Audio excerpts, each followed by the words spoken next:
2024. Rồi nhãn đầu vấu đăng lên trên kia, đợi tí chị đưa xem.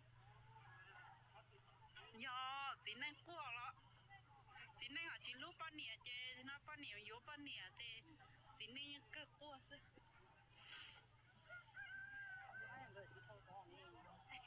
Mọi người mạng có yếu không đấy?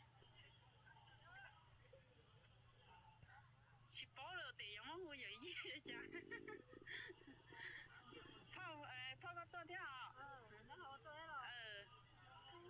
Chính cho các năm ngày thì em chào anh Thảo khi anh nhá.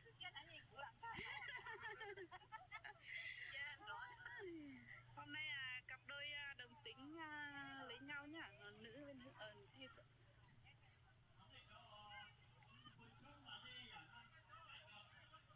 mạng vẫn xem được bởi vì nó cứ báo tiếp nối chậm.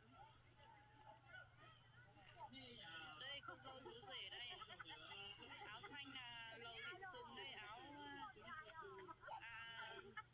xét ấy.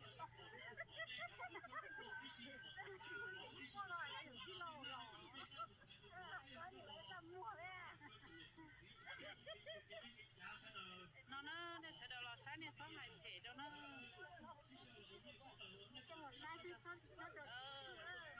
chị cho đâu có thì nó nhá cái xin nút thẻ